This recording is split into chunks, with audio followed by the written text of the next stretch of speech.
तो ऑब्जेक्टिव की next series में अपन आगे बढ़ते हैं।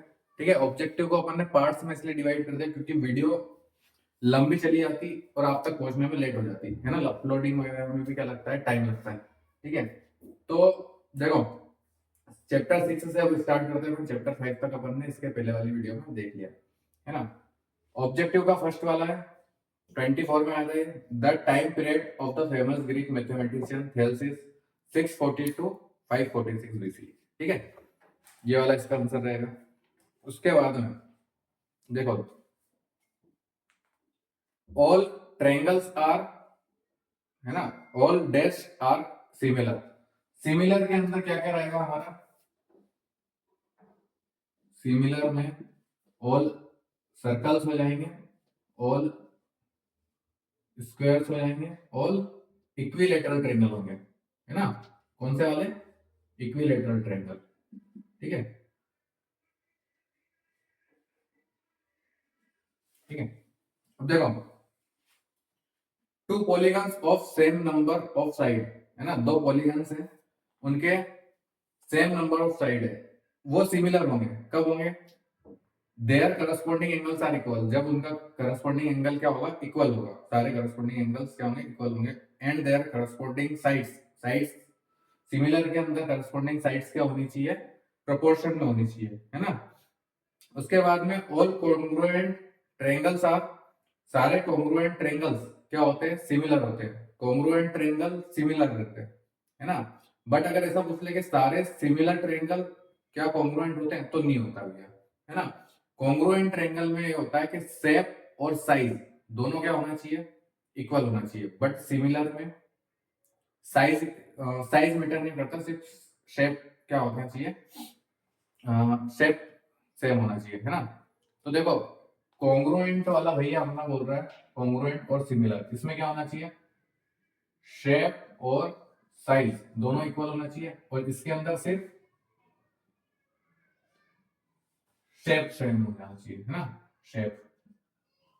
तो देखो इधर देखो, शेप की बात करें तो शेप तो इसमें ही है, तो सारे कॉन्ग्रुएंट क्या हो जाएंगे, सिमिलर हो जाएंगे। बट सारे जो सिमिलर है वो कॉन्ग्रुएंट नहीं होंगे। ठीक है, कॉन्ग्रुएंट सिमिलर हो जाएंगे।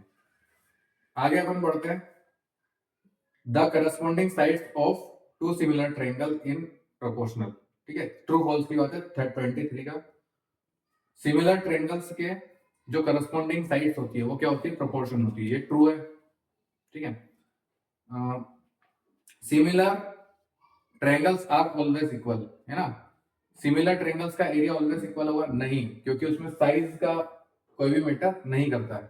ठीक है, अब उसके बाद में अगर जैसे देखो दो सिमिलर ट्रायंगल है ना, अगर बड़ा ट्रायंगल होगा तो उसका एरिया ज्यादा होगा, छोटा ट्रायंगल होगा उसका एरिया छोटा होगा। मतलब कि दो अलग अलग साइज के जो दो अलग अलग एरिया के ट्रायंगल्स भी क्या हो सकते हैं, सिमिलर हो सकते हैं, है ना। अगला है ऑल स्क्वायर्स आर सिमिलर, हाँ स्क्वायर सिमिलर होते हैं ऑल, है ना, ट्रू है। अब एक फॉर्मूला हमको दे दिया, area of right triangle 1/2 base into altitude, तो ये क्या होता है, ट्रू होता है। एरिया ऑफ राइट ट्रायंगल क्या होता है, 1/2 बेस इंटू एल्टीट्यूड। अब इधर आ जाओ, कंडीशन पूछी है हमसे सिमिलरिटी ट्रायंगल्स की। ठीक है, ये अपन ने उसमें भी की थी कहीं में, हमारे सेट सी में, है ना, वहां पर मैंने लिख के बताई तुमको पूरी पूरी। तो देखो their corresponding angles are equal, उनके करस्पॉन्डिंग एंगल्स क्या होने चाहिए, इक्वल होने चाहिए। And their corresponding sides in same ratio, है ना, या equal ratio. Write the statement of basic proportionality theorem, basic proportionality theorem का अपने को स्टेटमेंट बताना है। तो ये देखो ये भी सेट सी में बताया था मैंने, है ना। ठीक है, बेसिक प्रोपोर्शनलिटी थ्योरम का अपने को स्टेटमेंट देखना है। तो if a line is drawn parallel to one side of a triangle, एक लाइन के पैरेलल अपन एक पैरेलल लाइन ड्रॉ करते हैं, है ना, और जो कि दो अदर साइड को इंटरसेक्ट करती है, तो वो बाकी की दो साइड को इक्वल रेशियो में क्या करेगी, डिवाइड करेगी। ठीक है, if a line drawn parallel to one side of a triangle to intersect other two sides in distinct points, the other two sides are divided in same ratio, वो other दो side को क्या करेगी, equal ratio में या same ratio में divide करेगी। आगे बात समझ में? आ जाओ अब चैप्टर 7 पे देखते हैं। चैप्टर 7 22 वाला 22 में आया हुआ क्वेश्चन है, द डिस्टेंस बिटवीन 0 5 और -5 0। ठीक है, डिस्टेंस का फॉर्मूला ये है ना, इंपॉर्टेंट फॉर्मूला है, x2 -5 -0, y2 y2 है 0 और y1 है ये माइनस माइनस प्लस 0 और 5 5 का स्क्वायर 25, 0 में से 5 जाएगा, 5 उसका स्क्वायर 25, दोनों को प्लस करा 50, इनको ब्रेक करा 5 बाहर आ गया। ठीक है, नेक्स्ट वाला क्वेश्चन है वो भी सेम ऐसे ही होगा। ठीक है, या फिर इसका अपन आंसर भी जो है याद रख सकते हैं 7.09। ठीक है, इसका जो अंडर रूट से बाहर निकालने वाला अप्रोक्सीमेशन है वहां पे तुम उलझ जाओगे, तो अब टाइम इतना हमारे पास में बचा नहीं है, इसका आंसर आप याद रख लो। अब नेक्स्ट है सिक्स्थ वाला। सिक्स्थ वाले में है हमारे पास में 2 3 और 4 1। ठीक है, ये हो जाएगा ये x2 - x1 x1 y1 x2 y2। देखो 4 - 2 क्या हो जाएगा, 2 का स्क्वायर 1 -3 तो हो जाएगा -2 का स्क्वायर, है ना। 2 2 जा 4, 2 2 जा 4, अंडर रूट 8। ये हो जाएगा 2 × 2 × 2, इन दोनों का पेयर बनेगा, ये हो जाएगा बाहर, है ना, 2√2। तो इसका आंसर है, या फिर ये यहीं पर है इसका आंसर। ठीक है, यहीं पर छोड़ दिया इसको, √8। अब the distance from a point,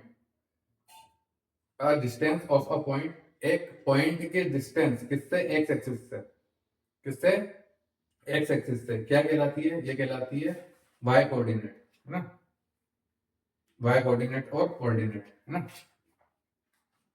और अगर इसी पॉइंट की, है ना, ये अपन ने एक्स एक्सिस से पूछी है तो वाई एक्सिस हो जाएगी। ठीक है, और इसको बोलते हैं ऑर्डिनेट। ठीक है, अगर इसकी एक्स एक्सिस से डिस्टेंस पूछता है ना, तो ये हो जाती एक्स से ही पूछी ना। चलो देखो, फर्स्ट सेकंड दोनों एक जैसे ही है, ये देख लो। फर्स्ट वाला देखो, फिल इन द ब्लैंक्स का, the distance of a point, एक पॉइंट की डिस्टेंस किससे, वाई एक्सिस से, है ना, ये क्या हो जाएगी, एक्स कोऑर्डिनेट, और इसको बोलते हैं एब्सिसा। ठीक है, और अगर एक्स से पूछे, वाई से पूछे तो एक्स कोऑर्डिनेट, और एक्स से पूछे तो वाई कोऑर्डिनेट। ठीक है, और एक्स कोऑर्डिनेट को बोलते हैं एब्सिसा, वाई कोऑर्डिनेट को बोलते हैं कोऑर्डिनेट। ठीक है, तो आइए आगे बढ़ते हैं। ठीक है, अब ट्रू फॉल्स में 23 वाला, 23 में जो आया हुआ है, ठीक है, हमसे पूछा है कि 7 1 और 0 0 इनकी डिस्टेंस क्या 5√2 होगी। तो देखो देख लेते हैं ना, x2 - x1, 0 - 7 क्या हो जाएगा, 7 का स्क्वायर, प्लस 0 - 1 1 का स्क्वायर, 5 ये हो जाएगा, 7 7 जा 49, 1 ये हो जाएगा 50, और 50 को जब हम बाहर निकालेंगे तो ये आ जाएगा 5√2। हाँ, ट्रू हो जाएगा इसका आंसर। अब देखो ट्रू फॉल्स में 20 और 25 में आया वाला क्वेश्चन है, the distance of a point of Y axis is called Y ordinate, है ना। अभी आप बात करी कि जो वाई किसी भी पॉइंट की वाई एक्सिस से जो डिस्टेंस है उसको अपन बोलते हैं एक्स एक्सिस, उल्टा हो जाएगा। ठीक है, या एक्स ऑर्डिनेट, सॉरी एक्सिस नहीं ऑर्डिनेट। ठीक है, एक्स एक्सिस से क्या हो जाएगी, वाई कोऑर्डिनेट, और वाई कोऑर्डिनेट को बोलते हैं ऑर्डिनेट। ठीक है, अब right the distance between origin से x1 y1 की, है ना, x1 y1 की 0 0, इसकी x1 y1 की। ठीक है, तो अगर ओरिजिन से बोले तो सीधा एक काम करो, जो हमको पॉइंट दे रखा है y1 का स्क्वायर प्लस y2 का स्क्वायर, ठीक है, जो भी दे रखा है उनके स्क्वायर लगा दो, बीच में प्लस का साइन लगा दो। ठीक है, तो आइए अब आगे बढ़ते हैं चैप्टर 8 पर। चैप्टर 8 पर इसमें बेटा कुछ फॉर्मूले और टेबल की जो वैल्यूज है, एक बार टेबल पढ़ लेना अच्छे से। ठीक है, चलो 23 और 25 में आया, मेरे दो कॉलम पे आ जाओ डायरेक्ट, ठीक है। 9 सेक स्क्वायर ए माइनस 9 टेन स्क्वायर ए, दोनों में से 9 कॉमन आ जाएगा, है ना। सेक स्क्वायर ए माइनस 10 स्क्वायर है ना, ये हो जाता है 1, ये फॉर्मूला है ना। साइन आंसर इसका आ जाएगा 9, ठीक है। कुछ कुछ फॉर्मूले याद करना पड़ेंगे। वैल्यू 1030 की वैल्यू 1030 की वैल्यू हो जाएगी 1/√3। चैप्टर 9 में अपन ने बहुत लगाई है इसको, ठीक है। अब एक सबसे फेमस और प्रसिद्ध फॉर्मूला है साइन स्क्वायर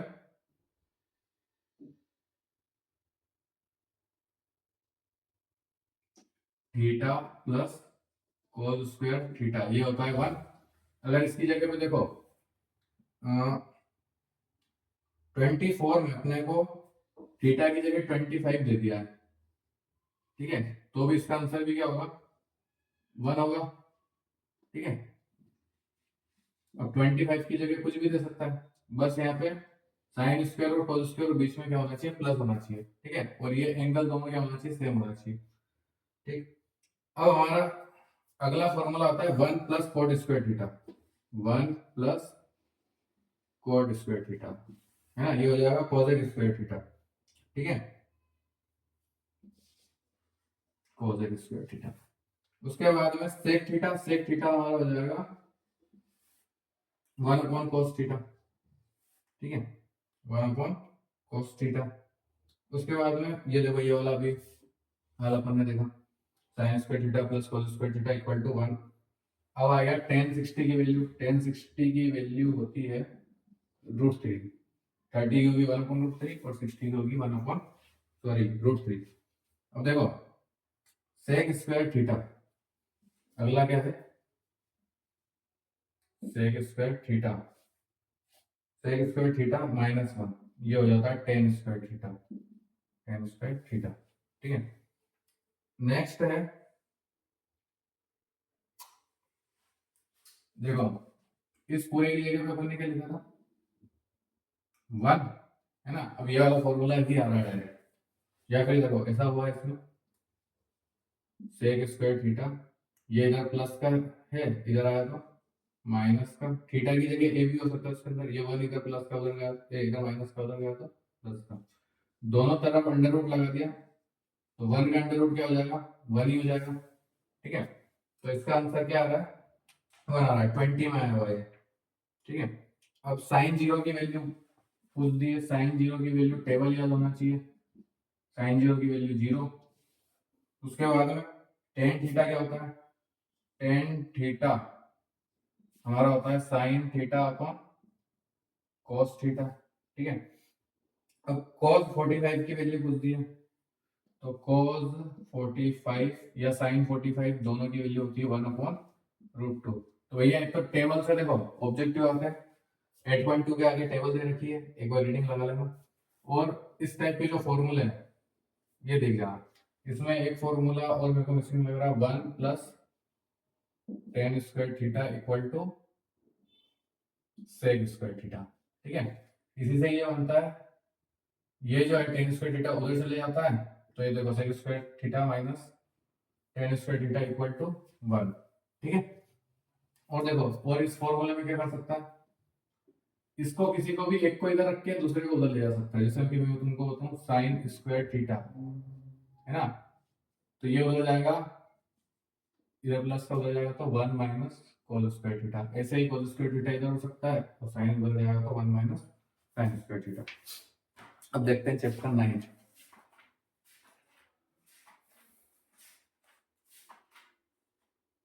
चैप्टर 9 में आप डायरेक्ट आ जाओ, एमसीक्यू में भी नहीं है, year fill in the blanks में भी नहीं है, मल्टीपल कॉलम में भी नहीं है, ट्रू फॉल्स पे आ जाओ, ठीक है, ट्रू फॉल्स पे आ जाओ।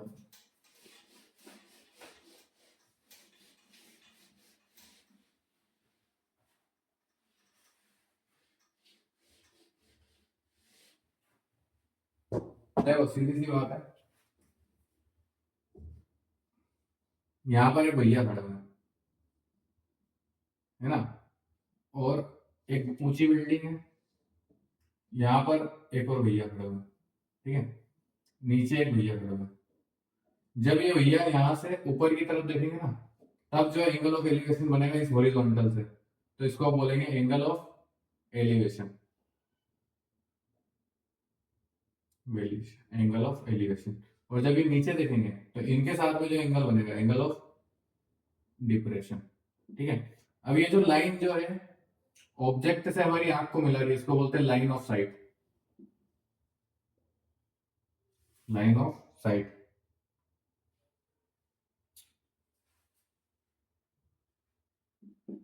ये वाली भी क्या होगी, लाइन ऑफ साइट, ठीक है। अब आ जाओ ट्रू फॉल्स में। A line joining the object अंदर consider with eye is known as line of sight, बिल्कुल रियल बात हुई, लाइन ऑफ साइट, ट्रू, ठीक है। थर्ड वाला, the angle of elevation of an object viewed is the angle formed by line of sight with horizontal when we lower our head look at object, ठीक है। क्या बोला उसने, when we lower our head, जब अपन अपने head को क्या करते हैं, झुका कर देखते हैं। तो ये भैया को हेड झुकाने के लिए नीचे देखना पड़ेगा, ऊपर देखना पड़ेगा।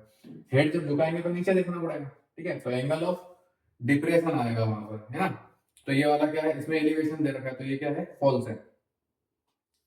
तो द हाइट और लेंथ ऑफ एन ऑब्जेक्ट और the distance between two distance object can be determined with the trigonometric ratio, ठीक है। ट्रिग्नोमेट्रिक रेशियो से, है ना, हाइट और लेंथ, है ना, और डिस्टेंस, है ना, टू ऑब्जेक्ट के बीच में अपन फाइंड कर सकते हैं, बिल्कुल कर सकते हैं, ट्रू, ठीक है। अब इसके अंदर डिफाइन दे रखी, डिफाइन याद रख लेना भैया, दो नंबर में भी आ सकती है, ठीक है। Right the definition of angle of elevation, ठीक है। एंगल ऑफ एलिवेशन क्या है, जब ऑब्जेक्ट ऊपर की तरफ हो और उसको देखने के लिए हमारा हेड जो ऊपर की तरफ क्या कर लेता है, टर्न हो जाता है, तो उस एंगल को अपन क्या बोलते हैं, एंगल ऑफ एलिवेशन, ठीक है। फोर्थ वाला, when an object is above the horizontal line then the angle subtended by line of sight with the horizontal line is known as angle of elevation, ठीक है। यह है 23 में। अब 20 का देखो, लाइन ऑफ साइट, इस लाइन की डेफिनेशन पूछा है ना, तो जॉइन ऑब्जेक्ट एंड आई, तो the line joining our eye with the point of object is considered the line of sight, ठीक है। The shadow and height of pole equal, है ना, शेडो मतलब की परछाई, जो मेरी हाइट है उसी के हाइट की अगर लेंथ की अगर मेरी परछाई बन जाए या शेडो बन जाए, then the angle will be angle of elevation, तब एंगल ऑफ एलिवेशन सन का कितना होगा, तब होगा 45, ठीक है। अब आ जाओ भाई चैप्टर 10 पर।